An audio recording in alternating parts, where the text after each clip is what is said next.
안녕하세요. 태양광 발전의 모든 것 하이존TV입니다. 최근 2년은 정부가 태양광 발전에 대한 새로운 시스템을 도입한다고 하여 많은 변화가 있는 시기입니다. 재생에너지 발전 비중이 늘어남에 따라 개통 문제들이 발생했고, 이에 대한 대응으로 VPP, 전력중계, 발전량 예측 사업과 입찰 시범 사업이 시행되었으며 태양광 출력 제한도 점점 더 자주 일어나고 있습니다. 기술적인 문제뿐만 아니라 태양광 RPS 제도에도 여러 변화가 있었습니다.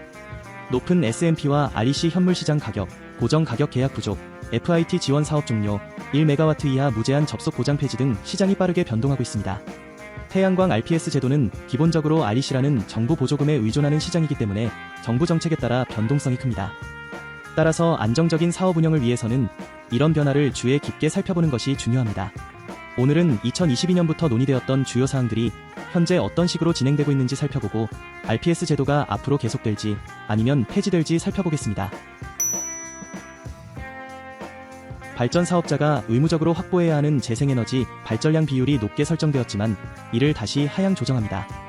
2030년까지 RPS 의무 이행 비율은 최종적으로 25%로 확정되고 그 이후에도 동일하게 유지됩니다. 2024년에는 기존 비율 대비 3.5%가 하향 조정되었습니다. RPS 장기 계약 입찰 평가 시 4개 구간별 시장 구분으로 인해 소규모 설비가 높은 가격에 낙찰되는 현상이 발생하여 입찰 구간 구분을 폐지한다는 내용입니다. 최종적으로 용량의 다른 입찰 구분은 폐지가 되었습니다. 기존의 30kW, 일반, 100kW, 농축산업인, 협동조합, 미만 사업자는 경쟁 없이 20년 간고 정가 계약 체결 가능해서 인기가 아주 많았던 사업 중의 하나입니다. 다만 고정 장기 계약 입찰 경쟁률이 미달이 되면서 FIT에 대한 니즈가 많이 떨어진 면도 있습니다. 최종적으로 FIT 제도는 전면 폐지되었습니다. 금융지원 사업을 이용한 세금 계산서 재발행, 업 계약 등의 부정행위를 전수조사하고 시공사의 전기 공사 면허 여부도 점검했습니다. 전력기금 부정 사용으로 5,825억 원이 적발되었고 무면허 시공으로 구속된 업체도 있습니다.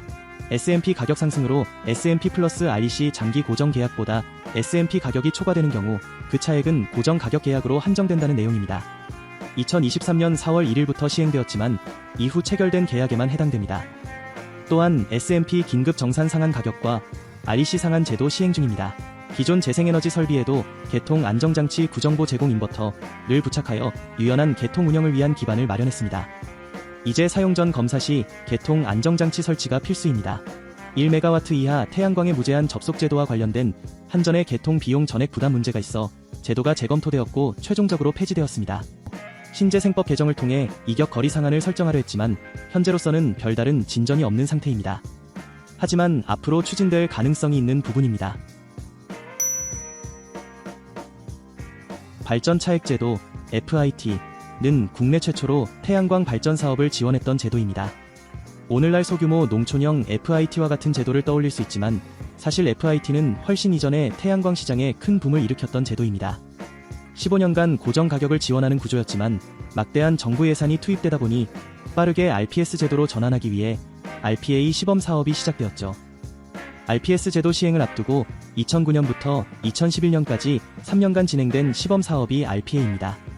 FIT 제도가 종료되고 RPS로 개편된다고 했을 때 많은 이들이 태양광 산업이 무너질 것이라고 우려했지만 실제로는 태양광 시장은 계속해서 성장해왔습니다. RPA 시범 사업의 발전소는 12년간 REC를 받을 수 있는 조건이었으며 이 사업이 끝난 발전소는 RPS 장기 계약은 불가하지만 S&P와 REC는 현물 시장에서 계속 판매할 수 있습니다. 현재까지도 운영되고 있는 재생에너지 발전 사업 지원 제도가 바로 RPS입니다. 시간이 지나면서 여러 제도와 규정이 수정되었지만 재생에너지 공급에 중요한 역할을 해오고 있습니다. 가장 오랫동안 지속되어 온 제도이기도 합니다. 장기적으로 본다면 RPS 제도가 경매제도나 계약시장 등 다른 방식으로 대체될 가능성이 커 보입니다. 이제 태양광만으로 100% 안정적인 판매 수익을 보장받는 시대는 자연스럽게 사라질 가능성도 없지 않다고 생각합니다.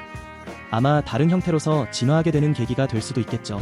정부의 정책은 늘 시장 원리에 따라 움직여왔으며 재생에너지 보급이 확대될수록 정부의 지원은 줄어드는 방향으로 개선되고 있습니다. 이는 지난 15년 동안 꾸준히 확인된 흐름입니다. 태양광 발전 사업은 언제나 다양한 변수가 존재하는 분야이며 앞으로도 더 많은 변화가 있을 것입니다. 특히 RPS 출력 제한, S&P와 REC 가격 변동, 금리, 정책 변화 등 여러 요소를 더 신중하게 고민하는 것이 중요합니다. 내용이 더 궁금한 분들은 이에 링크를 클릭하시면 더 자세한 내용을 확인하실 수 있습니다. 오늘 영상 어떠셨나요? 도움이 되셨다면 구독, 좋아요, 알림 설정 꼭 눌러주세요. 태양광 설치에 관심 있으신 분들은 언제든지 편하게 집원 알려주시면 5분 안에 설치 가능 여부 확인해서 바로 알려드리겠습니다. 부담 없이 전화주세요.